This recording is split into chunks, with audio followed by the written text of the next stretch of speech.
Salve, gurizada! Vamos dar sequência aos nossos estudos históricos, então? Na última aula, a gente tinha conversado sobre a colonização espanhola na América e a gente viu como a Espanha, a partir das suas necessidades materiais, construiu um império do qual tirou muita riqueza no continente americano. E o que a gente vai ver hoje é como essas estruturas que a Espanha criou aqui acabaram levando ao processo de independência, acabaram levando às guerras de independência na América Espanhola. Para a gente começar a falar desse processo, a gente tem que começar a falar de muitas coisas que aconteceram na Espanha durante o século XVIII. E o século XVIII na Espanha ele começa com uma quebra bastante grande. Em 1701 vai morrer Carlos III, que foi o último dos reis Habsburgo na Espanha. Ele foi o último porque ele não deixou sucessores, e aí se abre uma disputa pelo trono espanhol que vai envolver todas as grandes potências europeias. Inglaterra, França, Holanda, Sacro Império, todo mundo vai meter o dedo, vai se enfiar na crise espanhola. A disputa pelo trono espanhol ela vai ser mais um elemento na geopolítica europeia do século XVIII. Essa disputa ela vai ter seus vencedores e perdedores, né, e em última instância quem sai tecnicamente muito bem dessa guerra é a Inglaterra, quem não sai tão bem assim é a França, mas quem se deu mal mesmo foi a Espanha. A Espanha foi o palco da guerra, tem um desgaste político e econômico muito grande.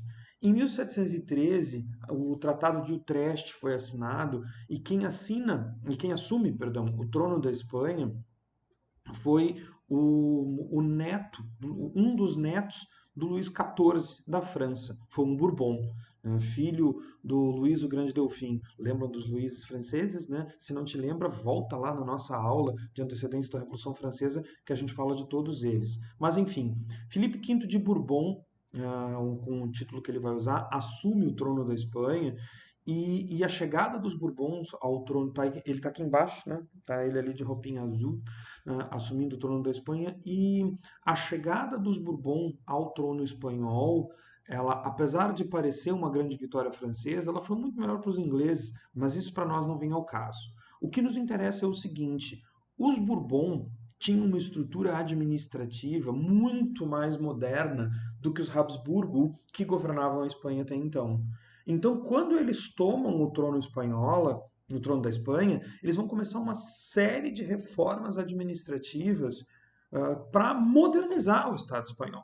Eles vão tentar jogar a Espanha na modernidade do século XVIII, né, que não é a mesma modernidade de hoje, mas enfim, na modernidade do século XVIII. As reformas borbônicas elas vão ter especial atenção às colônias espanholas. Né? E por quê? Porque as colônias é de onde vem a grana, né, gente? Então, eles vão prestar atenção nisso. Essas reformas podem ser sintetizadas em três pontos: centralização administrativa. Estava tudo muito largado, tudo muito difuso. Os Bourbons vão querer uma estrutura mais coesa, uma estrutura mais centralizada. E com isso, diminuição da autonomia crioula. Lembra quem são os crioulos, gente? Os crioulos são as elites locais. São os proprietários de terra locais que começam a perder funções, começam a perder autonomia. E outra questão que também vai ser importante aqui é a expulsão dos jesuítas. No slide está errado, né? O slide de expansão é expulsão, né? A expulsão dos jesuítas, que é um dos elementos da racionalidade administrativa que os Bourbons vão implementar na América Espanhola. Bom, esses antecedentes, né, principalmente a diminuição da autonomia, ela já vai deixar a elite crioula na América Espanhola meio ressaviada. E aí a gente tem outras questões acontecendo. Meus amores, iluminismo e liberalismo. Então, lá na Europa, os pensadores estão falando em igualdade e liberdade. Quando estes livros chegam aqui, o pessoal da elite local vai ler o que está escrito e vai dizer: caramba, é isso aí, liberdade de comércio, igualdade com a Europa. O autor iluminista, quando escreve, ele não está pensando no pacto colonial, mas para quem está submetido ao pacto colonial, faz todo o sentido do mundo. Então, as ideias iluministas e liberais, elas vão influenciar e vão influenciar bastante a elite crioula, né, gente? Vão influenciar muito essa gente da elite, que é quem tem acesso, que é quem consegue ler. Um pouco mais tarde, Um outro movimento que também vai ter uma importância bastante grande foi a independência dos Estados Unidos e a Revolução Americana, sobre a qual a gente já falou bastante por aqui, né, gente? A independência dos Estados Unidos, ela vai ser o primeiro momento em que uma colônia se levanta contra a sua metrópole e consegue o rompimento. E quem fez esse rompimento, se a gente parar para pensar, foram as elites locais, foram os grandes proprietários de terra. Nos Estados Unidos a configuração é um pouco diferente, mas os Estados Unidos conseguiu fazer uma transição para a independência sem grandes alterações na estrutura social.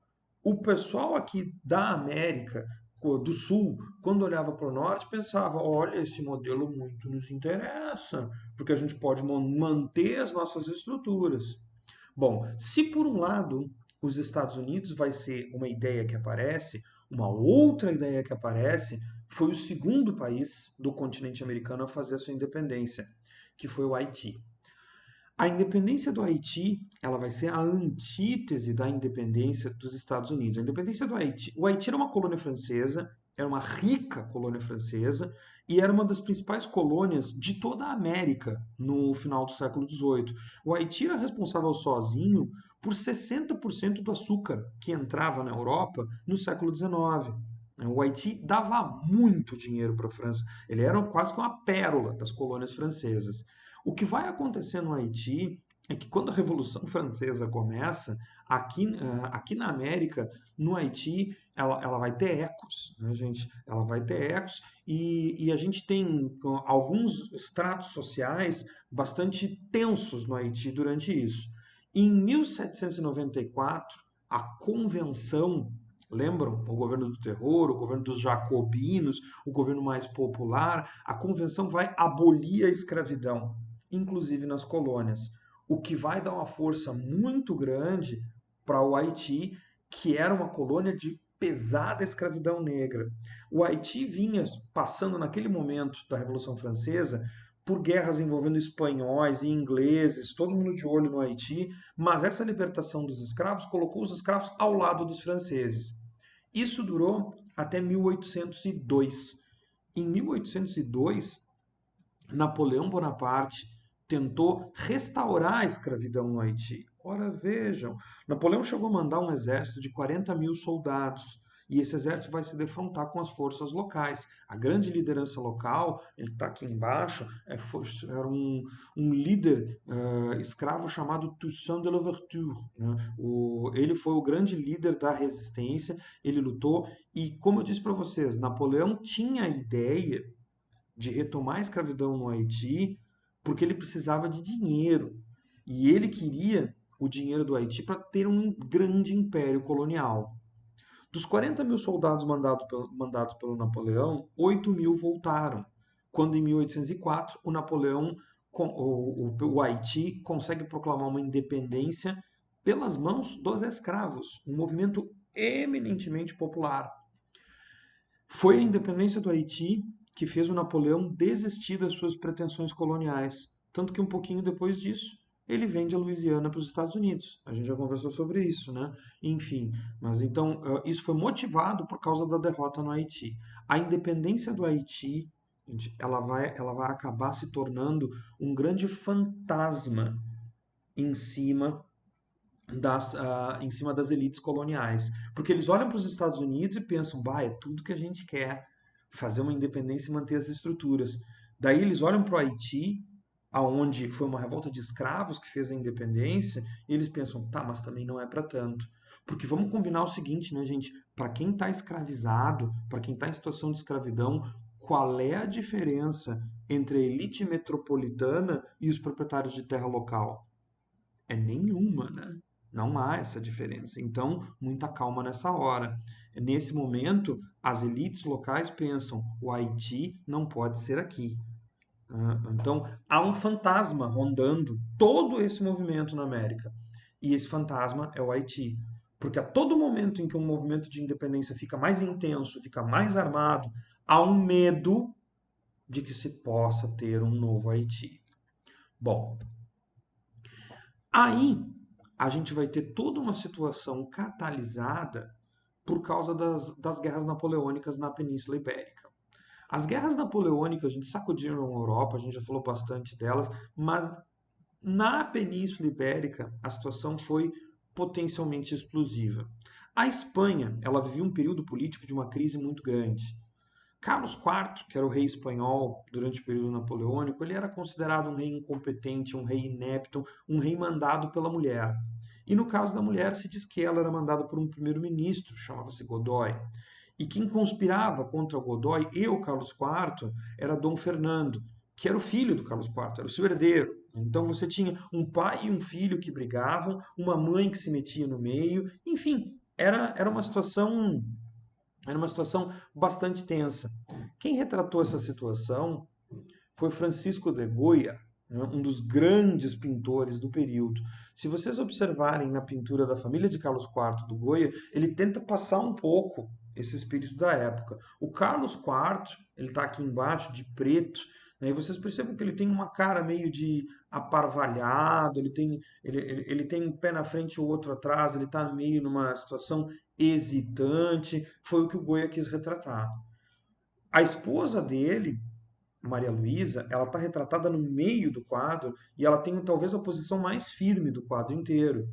E vocês reparem que ela é mais alta do que ele. Então ele quer dizer que a esposa manda no marido, o que no século XVIII não era uma coisa muito elogiosa, de se dizer, né? E aí vocês vejam, de azul no lado, na outra ponta do quadro, tá Dom Fernando, o herdeiro. Vocês percebam que o Goya não gostava dele, né? Que ele botou uma sombra assim em cima dele, né? Então, a família do Carlos IV, ela era um convite à bagunça, e é o que vai acontecer. O que vai acontecer, gente? Em 1806, Napoleão decreta o bloqueio continental. E como vocês sabem, quem não respeitou o bloqueio continental foram os portugueses. Portugal furou o bloqueio continental e aí a França tinha que se ver com Portugal. O problema tem Espanha no meio do caminho. A Espanha, em princípio, é aliada dos franceses. Então, só que os franceses, para chegarem em Portugal, têm que passar pela Espanha. Nesse momento, tem dois grupos políticos muito fortes dentro da Espanha. Um grupo que apoia o Godoy, aquele ministro que tem o apoio da rainha, e um grupo que apoia Dom Fernando, que quer que o pai abdique para ele se tornar rei de uma vez. O Napoleão, ele joga com os dois. O Napoleão se aproxima do Godoy e diz: nós vamos dar um jeito, vamos nos livrar desse Dom Fernando. Ele se aproxima do Dom Fernando e diz: tu sabe que tu é meu brother, tu sabe que tu é dos meus, que a gente vai dar um jeito, nós vamos nos livrar do Godoy. A Espanha chega a assinar com a França um tratado chamado Tratado de Fontainebleau, aonde autorizava a passagem das tropas francesas pelo território espanhol e dividia o reino de Portugal, aniquilava o reino de Portugal, dividindo ele em três, né, criando três reinos menores. Enfim, quando as tropas francesas entram na Espanha, o Godoy acredita também que elas estão entrando para depor o Carlos IV e colocá-lo no poder. Dom Fernando acredita também que essas tropas francesas estão entrando para depor o Carlos IV e colocá-los no poder. As tropas espanholas, as tropas francesas entram na Espanha, chegam até Madrid e ao invés de passarem, elas ficam. Quando os soberanos franceses se dão conta, os soberanos espanhóis se dão conta do que está acontecendo, é tarde demais. Em 1808, Napoleão chama eles até Bayona, na fronteira com a França. Vamos conversar um pouquinho aqui. E ele vai fazer o Carlos IV e o Fernando abdicarem, e ele vai entregar a coroa para o irmão dele, que está aqui embaixo, José Bonaparte. José Bonaparte foi coroado rei da Espanha e a Espanha estava ocupada militarmente já pela França. Os espanhóis então não tiveram chance direito de resistir. Nesse momento, com duas abdicações de Dom Carlos e Dom Fernando, a situação na Espanha fica muito tensa e a gente vai ter choques entre a população espanhola e os franceses. Eu vou recorrer ao Goya mais uma vez. Aqui a gente tem o 13 de maio, que foi um momento em que a gente teve altercações entre o exército francês e o povo espanhol, e o Goya ele representa bem isso, né? A gente tem os espanhóis sendo fuzilados aqui na frente, e vocês vejam que os espanhóis a gente consegue ver bem o rosto, a expressão deles, enquanto que os soldados franceses que estão embaixo de mim aqui, são uma massa uniforme, né? A gente não aparece em rosto, eles não são ninguém, que é o sentimento que os espanhóis têm. O Napoleão vai conseguir, então, o que os reis e príncipes da Espanha não tinham conseguido. Ele vai conseguir unir os espanhóis. E apesar dos reis estarem presos, a gente vai ter uma resistência na Espanha na forma das juntas governativas. As câmaras municipais espanholas elas vão se juntar e vão dizer: o poder emana do povo. E como o poder emana do povo, se os reis não podem exercê-lo, o povo volta a exercê-lo. E aí uma junta governativa baseada na ilha de Cádiz vai acabar governando a Espanha, criando um governo paralelo ao governo do Zé Bonaparte. A Espanha ela vai se tornar uma resistência permanente. Não só a Espanha, Portugal também. Né? Os franceses invadiram Portugal 3 vezes, foram expulsos de Portugal 3 vezes, pelos portugueses e pelos ingleses também. O Napoleão, depois, falando sobre a Península Ibérica, ele disse: a Península Ibérica foi a úlcera que corroeu o meu império. Né? A Guerra Peninsular, a guerra na Península Ibérica, ela foi muito custosa para o Napoleão. Agora, eu pergunto para vocês, enquanto tu tem essa zona na Espanha, tu tem Dom Carlos, mas tu tem Dom Fernando, mas os dois estão presos, tu tem José Bonaparte, tu tem o governo das juntas, isso tudo dentro da Espanha. O que está acontecendo nas colônias espanholas? Como é que estão as colônias nesse momento? Sabe como é que elas estão? Isso eu te conto na nossa próxima aula. Valeu, gente? Muito obrigado. Quem gostou, curte, dá o joinha ali, se inscreve no canal. Ficamos por aqui. Até a próxima.